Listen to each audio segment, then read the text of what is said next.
So, interesting statistic I found this morning. It's no surprise everybody's name, unless you're very lucky, is common.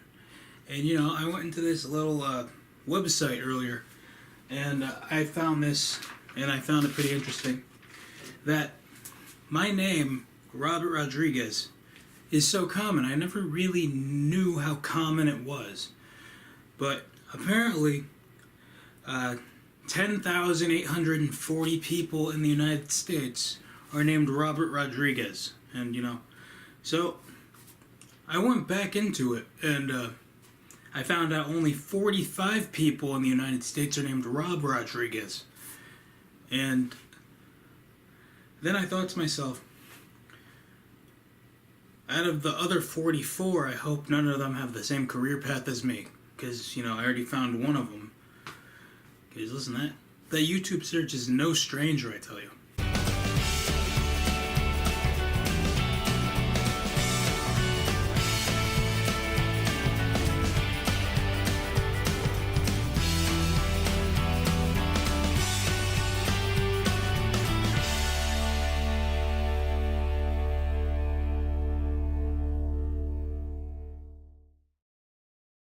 Welcome to the show, everybody. I'm your host, Rob Rodriguez. Now, here's the thing on Instagram lately.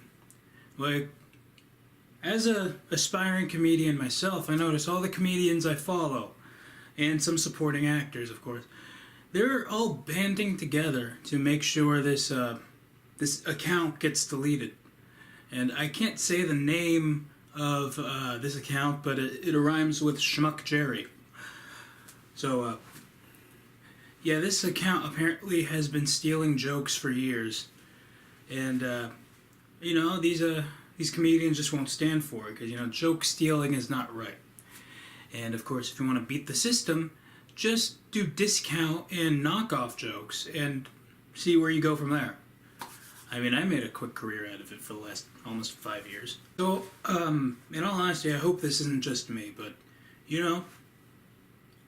when I'm up at night, sometimes I lie awake indulging in a fascination that I have at the time. And, last week's show was about interests. I want to redo that and make it slightly more in format, if you know what I'm saying here.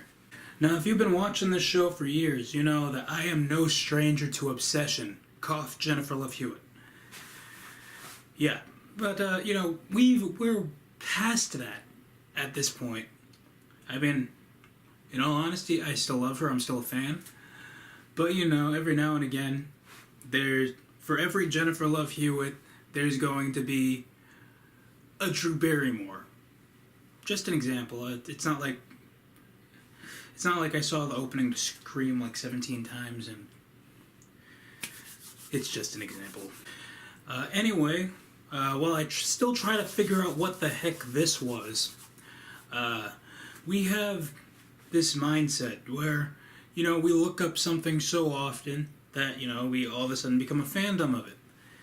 And the weird thing is, I know for a fact that's not the case with this show for a lot of people. But, it would be nice, now that I think about it. No, but, I notice if you Google something every day for many hours of the day, consider yourself obsessed, and you're going to be down this rabbit hole for a while. Say hi to Alice for me, by the way, while you're down there. And, it's going to be hard to get out. You're going to be there for 6 months to a year. And think about that. And you thought college tuition was forever. Just imagine, YouTubing these videos to the point where everything is just one topic in your history, and you're like, really, I watched this much? And then before you know it, you do videos like I do, and then you start doing sketches where you think it's about one thing, but then you watch it back months later, and it looks like it's a cry to get your favorite person to come back out of hiding. See Signs, for example, on the second channel. Yeah, that's something. Yep. But, every now and again, one interest gets piled up by other interests. And whether it's a celebrity crush or a current fascination, I notice it just comes and goes every time. But it's such a fun ride when it's still there. But it's so weird that you're so lost into something that then you just want to make sure that you refurbish it and you make sure you maintain it. Oh man, it's going away. What am I going to do? Okay, just that's what YouTube's for. That's what DVDs are for. A lot of memorabilia. Like, for example, I keep a picture of Jennifer Love Hewitt at bedside, so I remind myself, yeah, she's not going anywhere. She's here to stay. Hollywood and my bookcase. Side note, I don't know why I called it a bookcase when it just has movies on it. So, Hollywood and my movie case. Doesn't sound better. It just sounds straight up obsessive. If I come home from work one day and there's an intervention waiting for me, I don't know how I would react. Another thing is, I've been giving myself the discipline to watch talk shows again because, let's face it, we're lacking here. So I needed my inspirations, for every Jimmy Fallon, there's an Ellen DeGeneres, and for every Ellen DeGeneres, there's a Steve Harvey, game show and talk show. And, Saturday Night Live, I caught up, and I'm happy with myself. And, now I can be characteristic, I can be charismatic, I should say, characteristic. And I can just be with it, with the audience, and not look bored out of my mind and phone it in. Like, some shows I know, I'm not going to name names. And I'm not talking, I don't know why I call my videos episodes and my channel a show. It's just something I established when I was 17 and sheltered. That sounds like a show that MTV should pick up. 17 and sheltered. Much better than that other one, 19 and boring. Alright. Well, we've got a lot of show to fill, so that being said, I'm going to need a minute.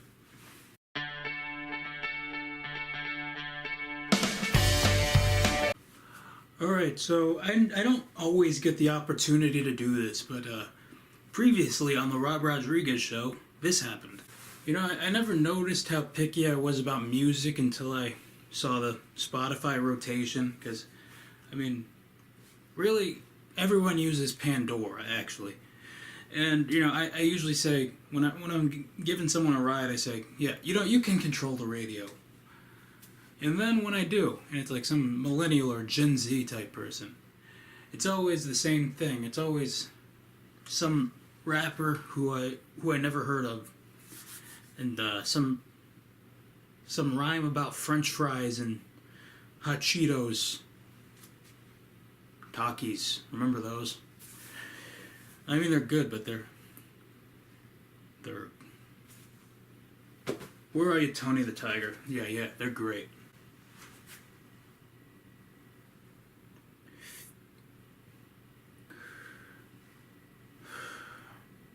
So, Rod, what brings you out here?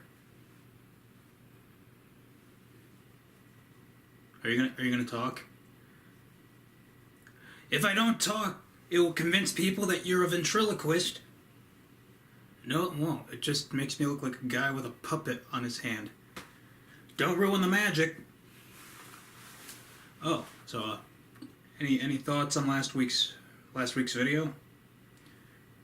Thank you for curing my insomnia.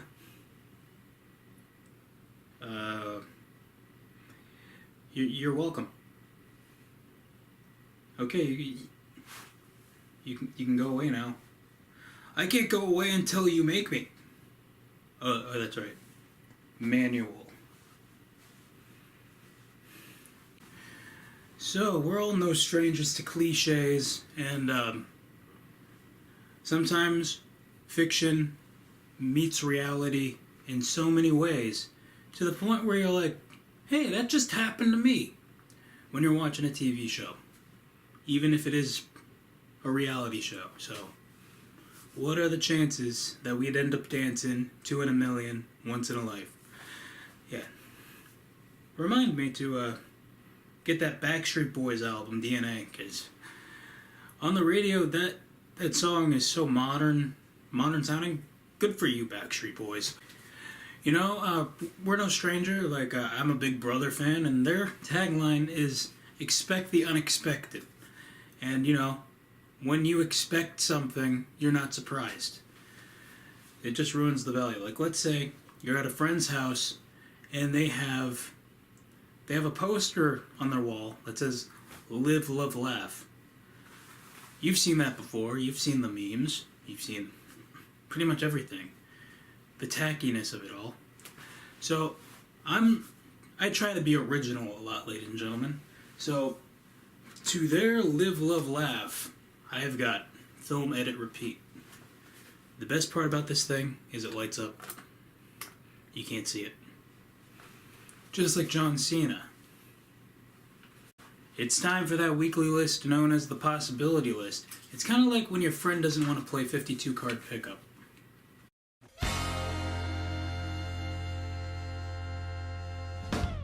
Alright, so recently Ariana Grande wrote a song called Seven Rings. And, you know, because she likes to tattoo, she got a tattoo on her palm that she thought translated the seven rings. But I've heard different things that this thing translates to. One being barbecue grill. And that's just unfortunate. So I thought we'd have fun with this list, and I titled it, who's a we at this point? I titled it, 7 Worst Things Ariana's 7 Rings Tattoo Could Have Translated To. Alright, this list sounds fun. Alright, so at number 7, Captain Planet. Number 6, Chocolate Covered Marshmallow. Number 5, Pizza Party. Number 4, Ketchup on Everything. Number 3, the closing number of the musical Wicked. Number 2, The Office Season 7, Episode 19, Minute 14:45. Can we get like a quick snippet of that? Should have burned this place down when I had a chance. Yep, there we go. And number 1, 7 worst things Ariana Grande's 7 rings tattoo could have translated to. Campbell, good. Alright, and that is the possibility list for you this week. And of course, it's good to be here 2 weeks in a row for the first time in I don't know how long. And you know, it's always good to make up for, a bad show or lost time. And just for the sake of it, let's say, lost time. That is the show for you this week. You know to follow me on social media. Until next time, please be sure to check out my dead second channel.